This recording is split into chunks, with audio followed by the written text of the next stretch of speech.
मैं 65 साल की हूँ। नई दिल्ली में एक सरकारी एजेंसी में आधी से ज्यादा जिंदगी काम करने के बाद रिटायर हुई हूँ। मेरी पेंशन हर महीने आराम से रहने के लिए काफी है। मेरे बैंक में लगभग 1 करोड़ रुपए हैं और रोहिणी के मेन रोड पर एक घर है। बाहर के लोग कहते हैं वह बुढ़ापे में भी खुश है, लेकिन जिंदगी वैसी नहीं है जैसी दिखती है। मेरे 3 बच्चे रवि, अर्जुन और प्रिया, उनमें से कोई मेरी तरफ देखता तक नहीं। कोई खोज खबर नहीं, कोई फोन नहीं। मेरे बारे में पूछने के लिए एक टेक्स्ट मैसेज सोने जितना मुश्किल था। बड़े घर में खाना मैं खुद बनाती थी। कुछ हफ्ते ऐसे भी थे जब मैं बिस्तर पर बीमार रहती थी। पड़ोसियों को पता था, लेकिन मेरे बच्चों को नहीं। उन अकेले दिनों में सिर्फ एक ही इंसान मिलने आया, मेरे लिए गरम दलिया लाया, मेरे लिए पानी डाला। वो थे मिस्टर शर्मा, मेरे विदुर पड़ोसी, मुझसे 10 साल छोटे। वो दयालु थे, धीरे बोलते थे और सोच समझकर ख्याल रखते थे। मुझे बहुत अच्छा लगता। मैं कमजोर थी और अनजाने में ही भावनाएं जाग गईं। मिस्टर शर्मा की मीठी बातों ने मुझे उन पर भरोसा करने पर मजबूर कर दिया और मुझे यकीन दिलाया, सिर्फ मुश्किल में ही हम लोगों के दिलों को जान सकते हैं। मेरे अपने बच्चे बाहर वालों जितने अच्छे नहीं हैं। अपनी उलझन में मैंने अपनी सारी संपत्ति मिस्टर शर्मा के नाम करने की वसीयत भी बना ली। यह उस ईमानदारी के जवाब में था जो मुझे लगा कि उनके मन में मेरे लिए है। बात बिगड़ रही है। किसी तरह यह खबर मेरे बच्चों तक पहुंच गई। एक दोपहर वे तीनों लिविंग रूम में के बीच में खड़े थे। उनके चेहरे गुस्से से भरे हुए थे। रवि चिल्लाया, तुम अपनी सारी संपत्ति बाहर वालों को देने की हिम्मत कैसे करोगी? तुम हमारे बारे में क्या सोचती हो? मेरा गला भर आया और मैं फूट फूट कर रोने लगी। क्या तुमने कभी मेरी परवाह की है? जब मैं बीमार थी तो मेरे लिए कौन था? मेरे लिए दलिया कौन लाया? मुझे बैठने में किसने मदद की? बाहर वाले मेरे अपने खून से बेहतर हैं। वे चुप थे, लेकिन उनकी आंखों में अभी भी गुस्सा था। सच सामने आ गया। एक हफ्ते बाद पूरा मोहल्ला हिल गया। एक पड़ोसी दौड़ कर आया और फुसफुसाया, सुना है मिस्टर शर्मा को पुलिस ले गई है। बड़ी ठगी हुई है मोहल्ले में। कई बुजुर्गों की संपत्ति के पेपर लेकर बैठा था। मेरे हाथ पांव शून्य हो गए। दिल जैसे बैठ गया। नहीं, वो ऐसा नहीं कर सकते।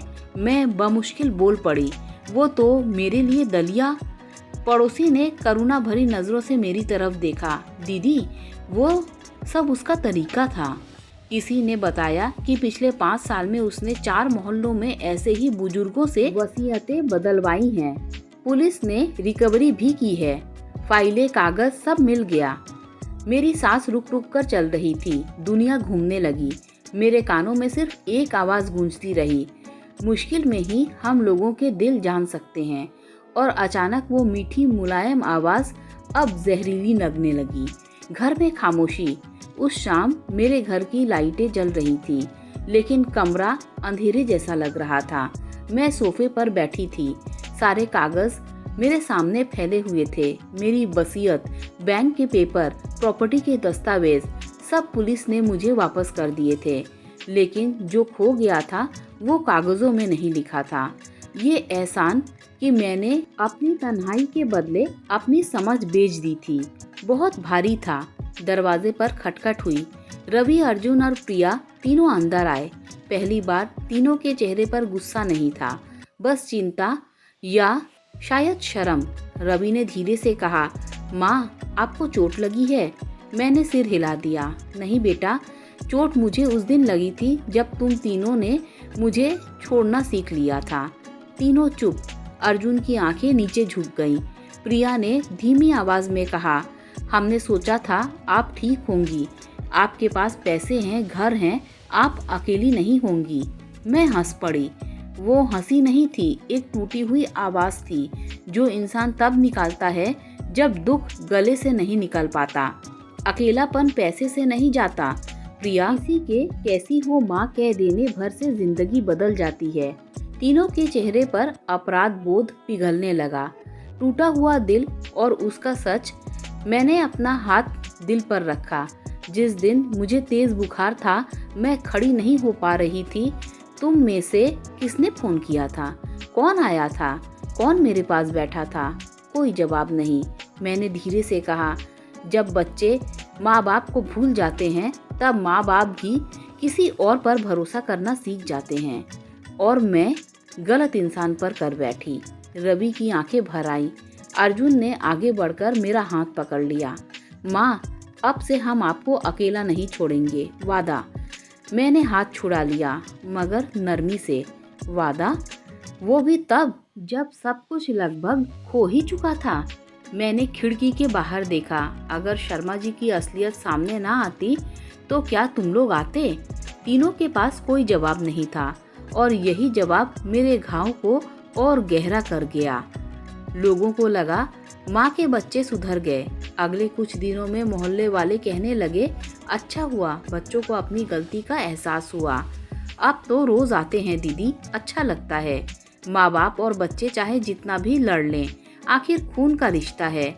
मैं बस मुस्कुरा देती थी, क्योंकि मैं जानती थी उनके आने की वजह प्यार नहीं थी, डर था। डर कि अगर मैं किसी बाहर वाले पर भरोसा कर लूं तो। सबसे बड़ा सच, एक शाम मैंने तीनों को बुलाया और टेबल पर एक कागज रखा, नई वसीयत। रवि घबरा गया। माँ, क्या है ये? अब किसे? मैंने मुस्कुराकर कहा, तुम तीनों को नहीं दे रही। सबके चेहरे जमीन पर गिर गए। प्रिया फुसफुसाई, अब किसे? मैंने कहा, किसी इंसान को नहीं। उन्होंने एक दूसरे को देखा हैरानी से। मैंने गहरी सांस ली। मैंने अपनी संपत्ति एक ट्रस्ट के नाम कर दी है। इससे सिर्फ इतने बुजुर्गों की मदद होगी जितना मेरा दिल चाहता है। लेकिन मेरे दिल को किसी इंसान ने नहीं तोड़ा है। उनके चेहरे ठंडे पड़ गए। अर्जुन ने धीमे से पूछा, हमारा क्या?